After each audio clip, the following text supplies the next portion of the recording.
today's live streaming series. I think I like this new format that I'm doing. Basically what I'm doing, instead of doing one long continuous hours long live stream, I'm just hitting the time slots when I have a significant ride, and significant for me is like anything longer than 20 minutes. That's when I'll try this. Again, just a quick update so you know what's going on. If my rider doesn't want a live stream going on, I'll honor that and I'll turn the live stream off. If there's no conversation that's happening, because sometimes riders will want a quiet ride, then I will most likely just flip the camera so that you can at least see the traffic passing by, and it'll just be the cue that I have to suggest that this is one of those rides where there is not a lot of interaction, that may be entertaining, informative, encouraging for y'all. Just a minute away here from picking up this individual. I am fairly a couple of minutes ahead of schedule, which is good. I'm going to start the camera here. Right, and if you do write comments for me, I won't be able to interact with you particularly per se, because I just want to make sure that I'm prioritizing my rider and attending to them. And so even if we're not having conversation, I'll probably respond to your comments and questions at the end of the ride after I drop the rider off. So that's my plan. Let me just make sure that I have the right home that I'm pulling up and I think it's this one right here. Is this it? Yes. I believe this is it.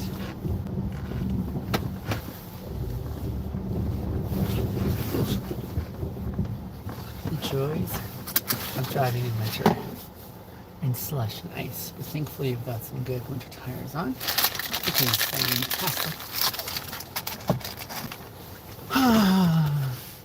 So grateful for another amazing day for work. So grateful. It's a fantastic thing when you enjoy the work that you do, when you are, I don't know, really enthusiastic about the kind of impact and work that you're able to get done. So I am supremely grateful. Okay, I just want to get my watch back on because it is fairly well charged, which is good. Do you guys ever feel lost if you don't have a watch? I think if I did not know what time it was, I would feel so lost in the course of my day.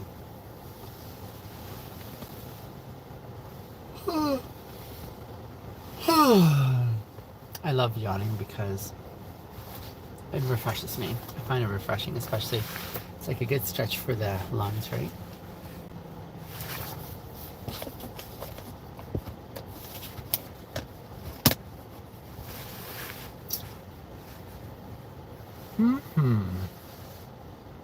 And so we wait.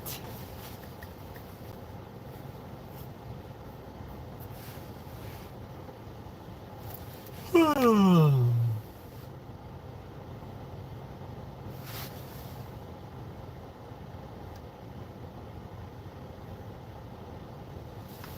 can't believe it, but I'm already down to almost half a tank. Yikes. Oh well. Such is life. I'm wondering if this is going to be an issue for my microphone here. Maybe I should have it a little higher so it doesn't have muffles for my jacket. We'll see.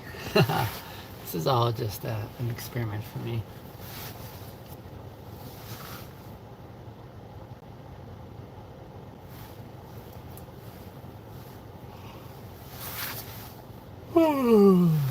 Excuse me. You know, something that I find really affirming is when my riders at the end of the ride, I find it really affirming when they ask me specifically, how can we ride with you again? That's almost like one of the biggest forms of compliment for me, that someone wants to spend time with me again. That's really cool. So I don't make myself available for private calls, although I've had so many requests for that. Hello, Brody. You can definitely do that if you like. I don't mind, for sure. It's great to have you here. Anyway, all that to say, I Yeah, when my riders communicate afterwards saying this has been so good that I'd like to have a repeat. So on the Uber app, there's a way that I explain to riders that they can have a higher proximity. We can ride together again, and that's what we call the favorite driver feature. And so it only comes up as an option if the rider awards 5 stars to the driver. Then underneath will come a little button that says favorite driver, and if they click that, then there's a higher likelihood that there could be a pairing. I'm not sure how well it works, but that's all I know so far. But as far as being available, um, as far as being available, oh, we're talking. Oh, I've just been sitting here, Brody, for, let's see here, maybe a couple minutes. Yeah, a couple minutes. On the previous one, it was more like 20 minutes. I was waiting because the guy slept in, and so I sent him a text, and then yeah, sent him a text, and so I don't mind waiting. Some drivers would probably say this is not worth my time, and they'd probably just cancel the ride. Excuse me. But for my part, I'm more than happy to accommodate and wait for them. Brody, BAB, we're just talking about my experience as an Uber driver. Here's my ride. I'm just going to go grab the drawer for them. I'll be right back, you guys.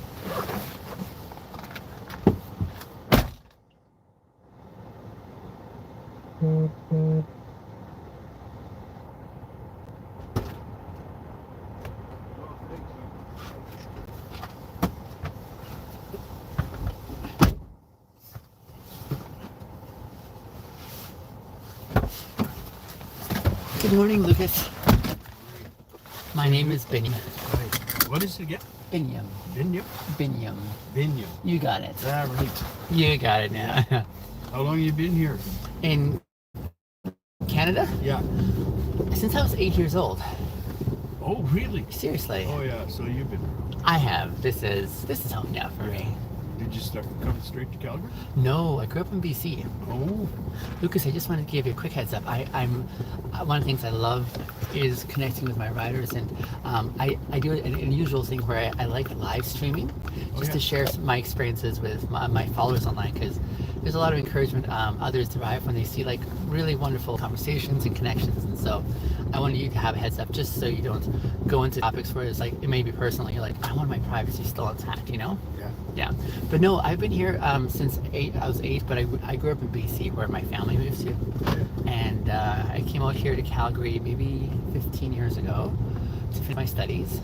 And after I finished that, I went up to Saskatchewan for a few years. Oh, really? That's where I'm from. No way, where in Saskatchewan? Well, Regina. Okay, so down south. Yeah. I was in PA. Oh, yeah. Yes. What a beautiful country. You know, I was so pleasantly surprised. When I went out there, I was anticipating the whole province would be flat, like down in Regina. Yeah. But PA and North, let me tell you, I grew up in beautiful British Columbia, which is called beautiful for a reason. I've never seen more beautiful lakes than in northern Saskatchewan now. Yeah. Have you ever been up to like Christopher Lake and Waskesiu? And Yeah. golly, I was shocked at how amazing it is. Yeah. I told them there, I'm going to tell everyone about this, and they said, no, you're not. This is our thing. But yeah. And everybody says, well, it's really cold on the prairies, and it is. Yeah. But you get up there, it's Yeah. nice and sheltered. So there's lots more winter activity happens. You know, interestingly, I agree with the shelter bit. It's sheltered, especially where the trees are, I found. Yeah.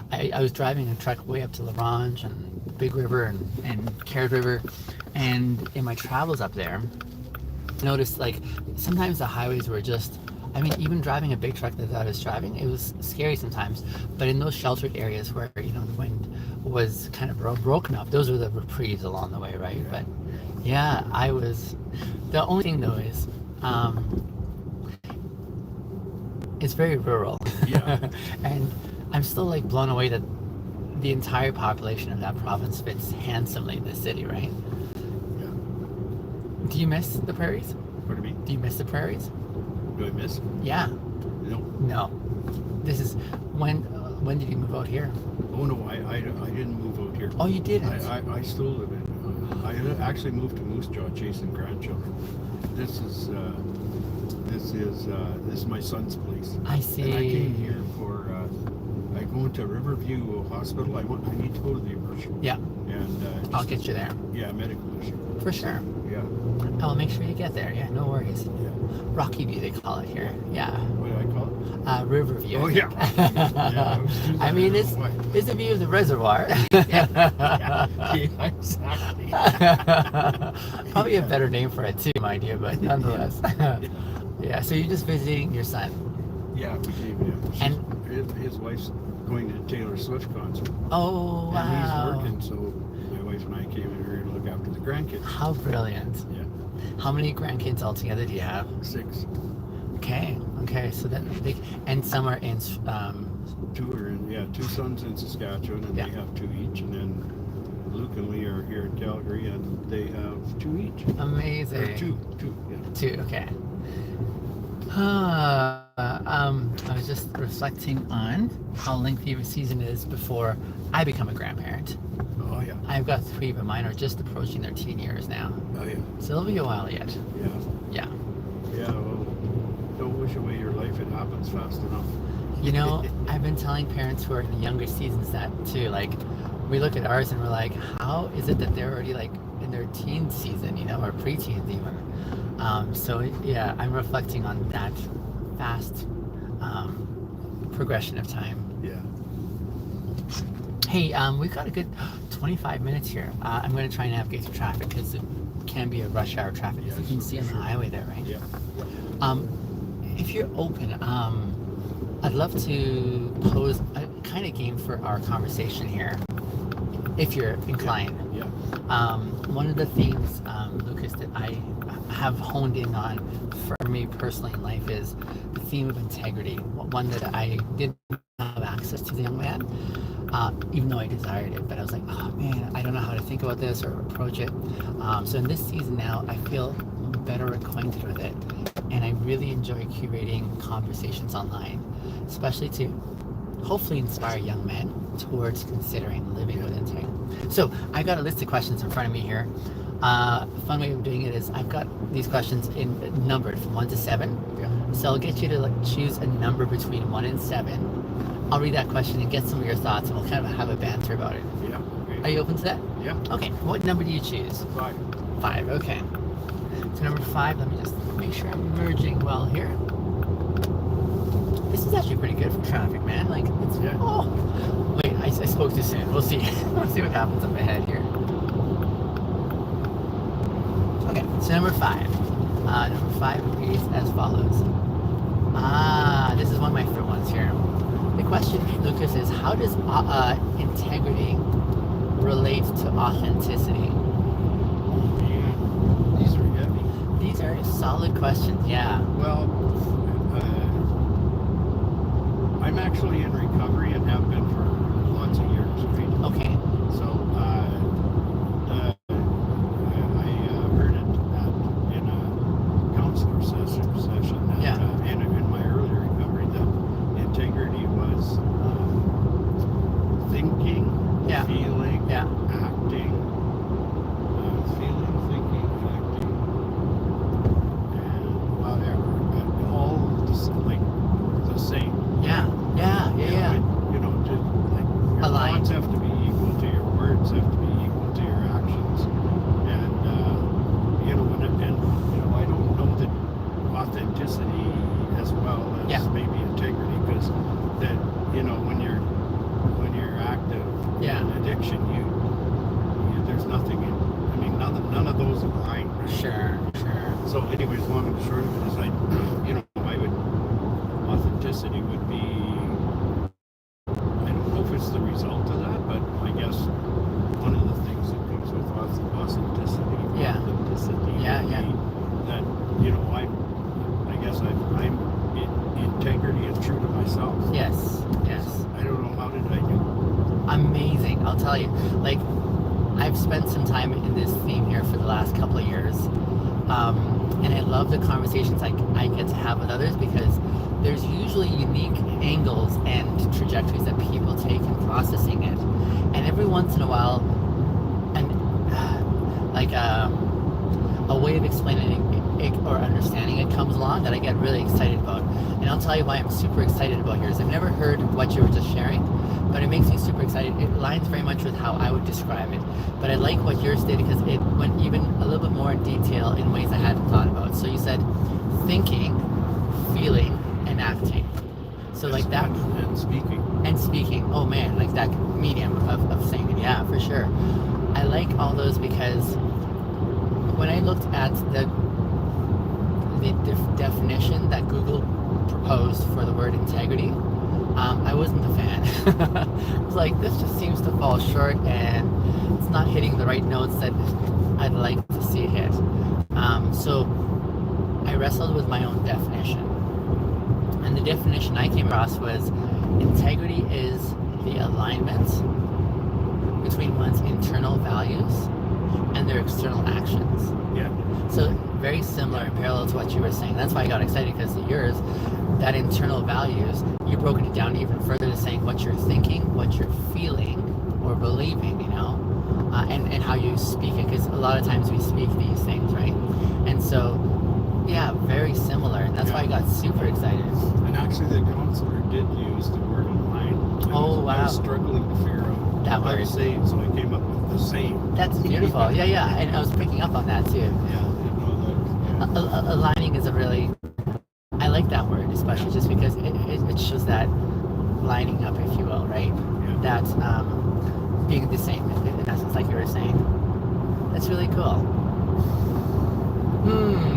Okay, so let's look at authenticity. Yeah. Between integrity and authenticity, have you seen one of those words growing in the cultural awareness where people are celebrating it more? Like, which of those two words would you say, or ideas would you say, are more celebrated culturally today?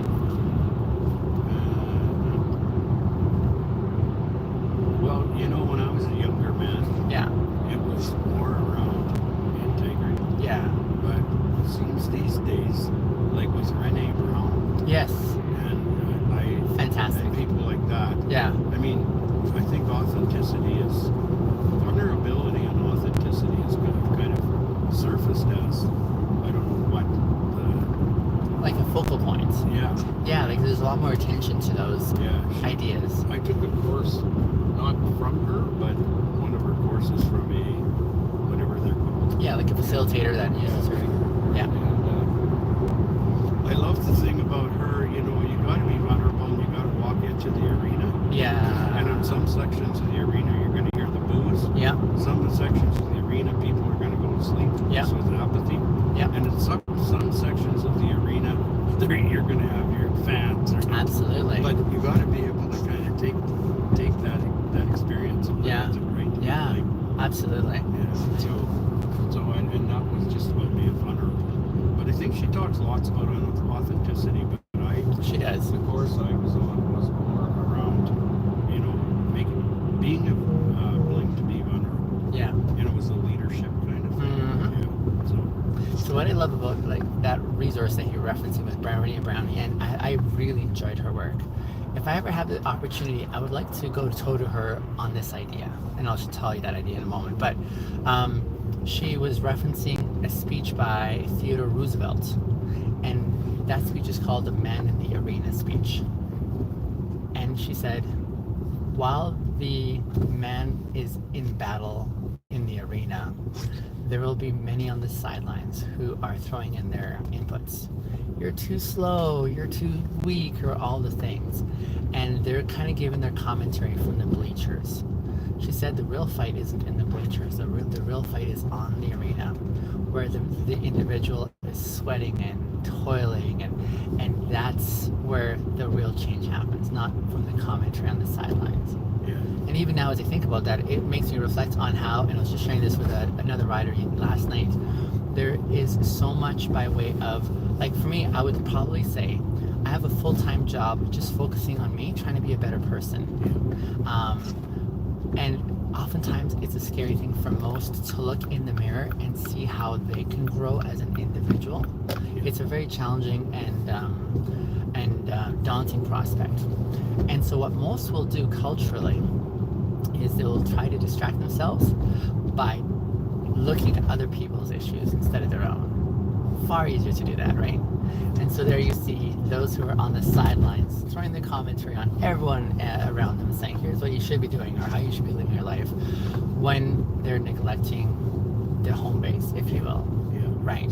And that vulnerability, like, I really appreciate how she's made that more accessible. In fact, that's one of the most impacting ways that I've benefited from her work, is in saying this area of vulnerability that once upon a time, Lucas, was so scary for me. How can, like, and I never felt safe sharing vulnerability because I thought I'd be ripped apart, right? She's transformed that conversation in my mind to say, how can I now lead with vulnerability? Because in vulnerability, there's a courageousness that steps up to the plate and says, I'm gonna, take up this space and present those things that are scary to talk about and process and deal with. So I really appreciated her work and vulnerability. Here is the idea that I'd probably go toe-to-toe with her on, because she definitely is a proponent and an advocate for authenticity. How can you be authentically you? And I've listened to many of her presentations on the topic of authenticity as well. My proposal would be this, but before I tell you my proposal, let me explain my perspective of of how they're different. See, when you say authenticity and integrity, when I first heard those two words, and I think for many people, when they first hear them, they almost sound synonymous or similar to each other. They sound like they could be equal. But here's why I think they're different. I think authenticity is, like most people understand today, be who you truly are. Like, just be straight up as you are, and don't be apologetic about that. Integrity, I think, goes a little bit further. I think integrity includes authenticity, but it has an extra element that authenticity does not have. But it says, be who you truly are while you strive to live by your values that you have inside. So it includes an additional component of that. What moral framework do you have?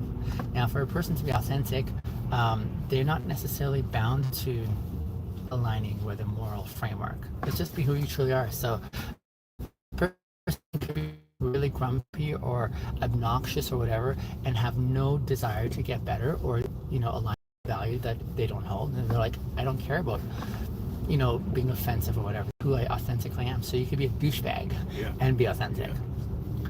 But for those, I actually think that there's a value system that I want to follow through on. So if I value being respectful in the way I communicate with others, now they want to live according to that. Their belief is be respectful. So don't be a douchebag. Don't be obnoxious or belligerent. So they say, okay, how can I be who I truly am while also trying to subscribe to a value that I also hold inside externally with my actions? Do you see the nuance there? So another way of saying it is, I think it's possible for a person to have authenticity without integrity, but I don't think it's possible to have integrity without authenticity. It's part and parcel of that equation.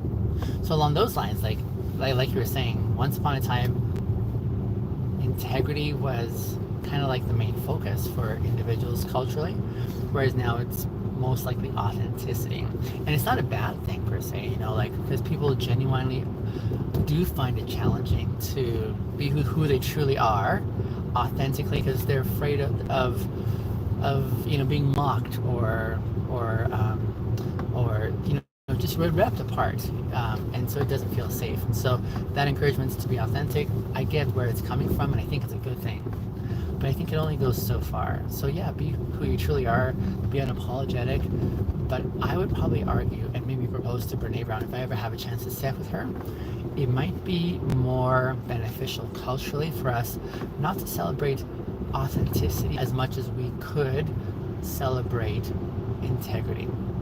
Because integrity also includes authenticity, but now it also says to the individual in society, what moral framework, what values, what convictions do you have internally that you're striving to experience and live out, even while you be who you truly are? Yeah.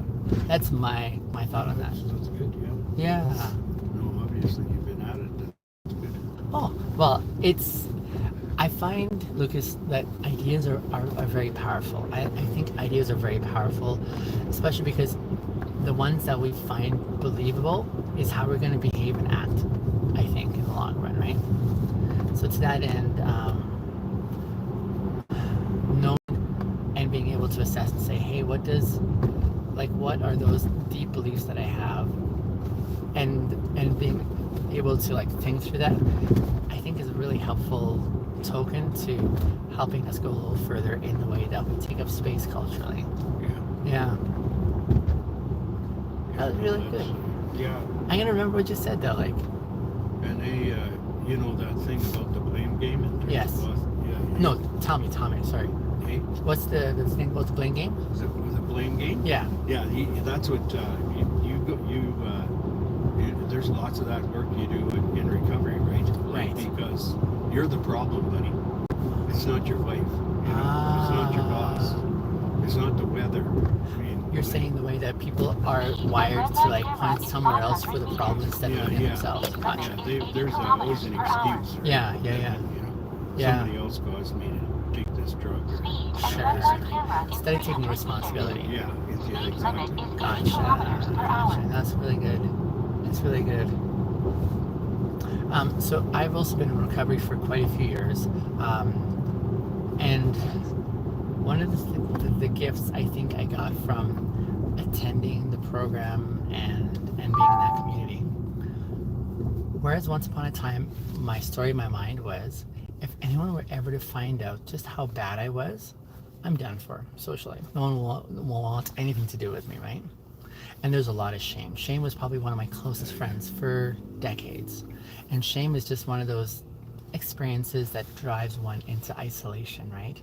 Where they don't feel safe to open up and be transparent and vulnerable and so on. And so in many people who struggle with this, myself included, this story in our mind is like, there's no one as messed up as I.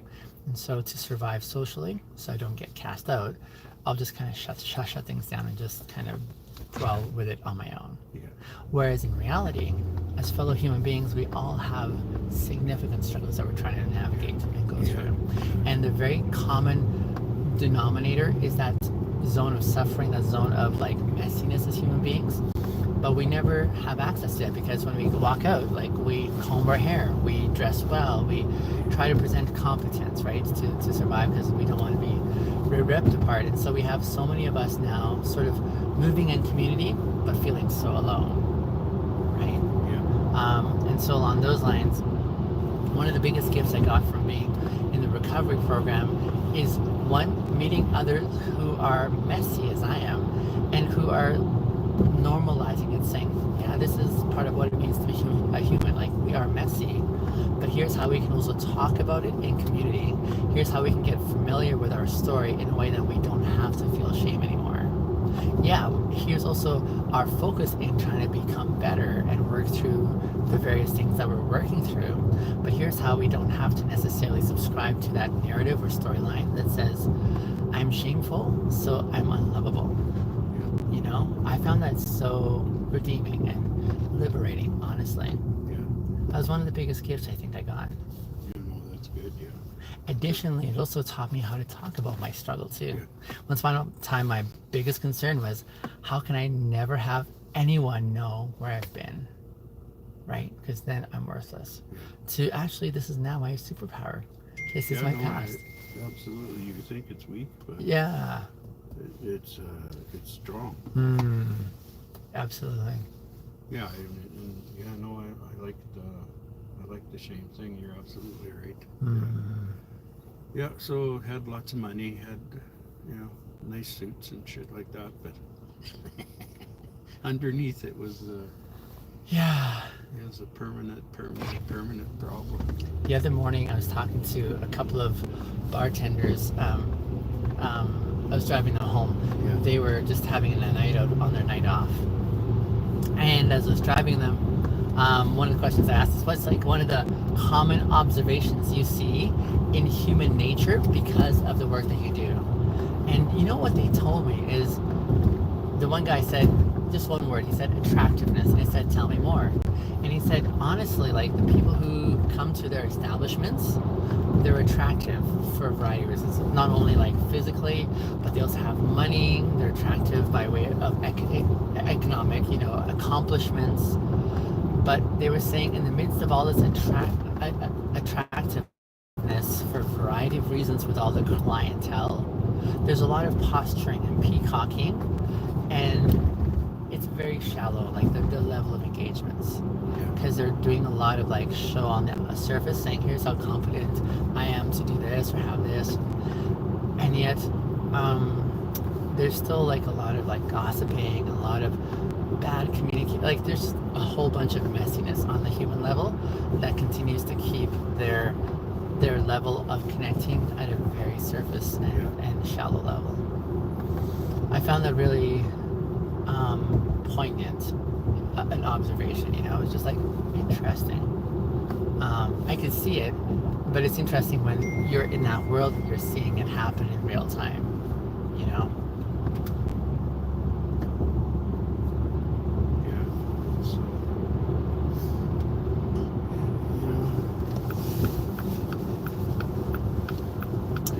I don't know if you've ever heard this from those in your program, but there are some who will say things like, I'm so glad for the way that I messed up in life, or I'm so glad that I had like whatever issues or however it happened in life, you know? And I think, wow, what a thing to say. Huh.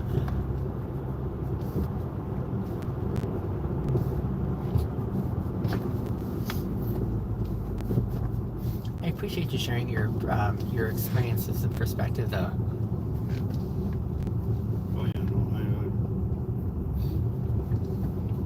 They say it's kind of part of it, right? So that's what I'm not proud of it. Yeah. It's part of me, and if I can, you know, it's always a good.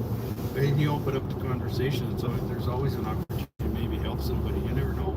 I love that. One of the brilliant things I've experienced in the aftermath of all this is when I am now open about my past with honesty, whereas before, once upon a time, everyone saw me and they said, oh, you're so competent and accomplished. There's a lot of admiration, but there's not a lot of connection because they couldn't relate. But now that I feel free to be transparent and open, there's a lot of deep connections where they're like, oh, I never knew you could actually talk about it the way you do.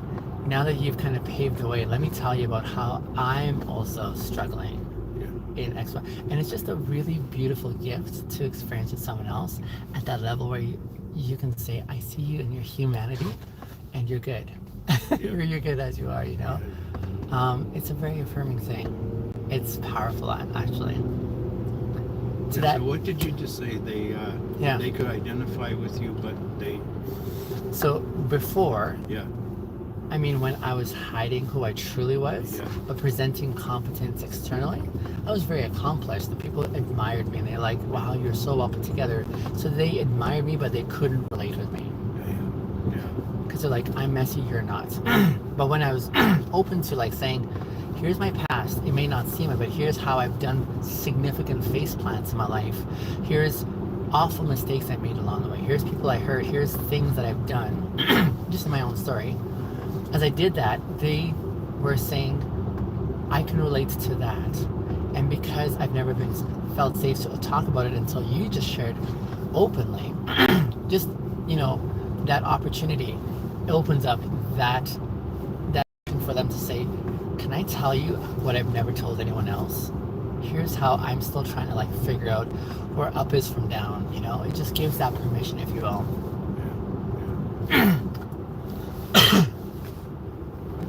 There's I don't know if you ever watched the movie Coach Carter. Yes, we did.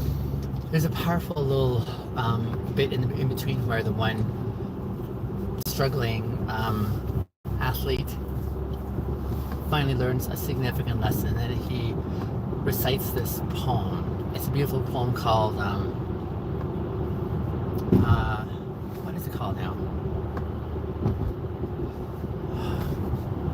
Oh, I forgot. Nonetheless, the final lines I find so powerful, because the final lines of this poem read something along the lines of, as we courageously, how does it say it? I have it written down here, and I'll pull it up at the next slide. But it's just one of those powerful things where it basically says something to the sentiment of, when we are willing to open up to others, we in essence give them permission and to open up as well too, and share their struggles. As we face the world that's uncertain with courage, we inspire others in a similar fashion. And that's one of the beautiful things that I love about the program, in the 12 steps especially, is that it also considers how can we continue being that beacon of hope to others who are really desperately in need of it too. Yeah. I find that so inspiring. It's almost like a new lease on life, isn't it? Yeah. Yeah. I'm actually chair of the board of a treatment center. Okay. In Regina. Yeah. So it's, but I tell you, it's, it's so changed. Yeah. How so? Well, we're in the middle. We're in what they call the core of Regina, right? Yeah. And when and addiction is just a different face. Absolutely. I'm quite a bit older. Yeah. When you went to program, it was, I started, NA was just getting going. Mm-hmm. I tell you, like, you go to downtown Regina or downtown anywhere probably in Western Canada, you don't know, it's incredible what you have to deal with. Yeah, so it's a changing game. But, there's still recovery. Yeah. Yeah, and there's encouragement in that community. Mm-hmm. And there's also, excuse me, there's an awareness too of the common struggle. Like, we understand when we falter and mess up. We're like, oh yeah, we've been there. Yeah. And it's not game over yet. Yeah, no, it's right. Yeah. Oh no, I relapsed actually. I was probably 12 or more years in the program. The last 2 or 3 obviously not so good. And then I relapsed, and that was about 4 years, and then just about killed myself in a car accident. Wow. So I went to treatment. Yeah. So that was just about 11 years ago now. So all total, I have about 25, 26 years in, but yeah. But sometimes it doesn't catch. It's one day at a time. Absolutely. Yeah. And that helps keep you in the present moment, right? Yeah. Lucas, I'm going to ask you a question that I would love for you to say no to if you don't feel comfortable with it. Yeah. Okay. Really rich conversation, and thank you for sharing as well too. You haven't been on my live stream here, like I have you off camera, but you have like the actual recording up here, primarily, for security and so on. If you're open to it, and this is why I say I'd love a no answer, but if you're open, I'd love to be able to share our conversation, our time together on my YouTube channel, if you're open to it. Yeah. What kind of followers do you have? Right now, I feel like I'm starting at the very beginning. So I have about 1,000 plus on YouTube. On TikTok, I have about 50,000, but that's usually just small little videos from the longer ones that I have. So like, I feel very much fledgling right now. So I'm at the very beginning of building this platform that I want to inspire and encourage other men, especially primarily online. Yeah. But that's what I have so far. Yeah, no, I don't mind. You don't mind? Okay. Thank you for being willing to do that. Like I say, it's not something that everyone's open to or comfortable with, right? And so that's why I want to ensure that consent is a huge part. The kind that's enthusiastic that says, I'm on board with this, And so, yeah. I was just mentioning before you came up, how I never know what to anticipate when I meet someone. It might be quite right, or it may be, lots of laughter and jokes, or solving the world's problems while we're at it, So this has been very meaningful. Thank you. So we made it pretty good time. We did, actually, yeah. It's just a little after 7:30 at the moment here, but this is the emergency right up here. I think I'll just do a U here so that I can drop you on the right side of the street here, if that's okay. It's a little bump. How long is your visit here for with your... Oh no, I'm going for cystoscopy. Okay. No, I meant with your son and his family. We're going to be here till Monday. Until Monday. Fantastic. Yeah, we're going to go back Monday. Yeah. Mia will be back from Toronto. Yeah. From her Swifty. big... Yeah. That's amazing. May I shake? Oh, no. You know what? It's all in... Yeah, watch this. I just do this, and everything's taken care of. Just like that. Oh, how did you... So it takes away from your account already. So it's all paid for already. Oh, okay. Yeah, I appreciate that. Yeah. Thank you, my man. Oh, Good thank to you. meet you. Yeah, same. Enjoy your good, time. Yeah, good luck with everything. Thank you very much. Yeah. I appreciate you, sir. Thank Bye for now.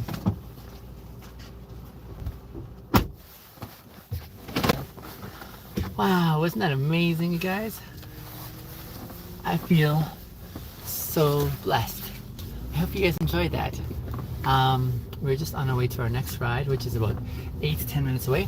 I'm gonna go offline on the live stream here and I'll start a new one for that one. So let me see you guys back maybe in about 10 minutes time, 8 to 10 minutes, depending on how traffic was. But wow, just let me respond to a couple of quick questions that came through here. I see what we talking about. I was talking a little bit before about how I love my job and how I curate these live streams in a way that can facilitate the privacy of my riders. How long have you been waiting for that rider? I was waiting about 3 to 5 minutes, I would say. So nothing really, outlandish. And what time is it for you right now? Currently it is 7:30. I started that ride around 7 o'clock. So yeah. All right, friends, I will see you. Hello, by the way. I see that one person there. I'll see you guys in about 8 minutes here, okay? Talk to you soon.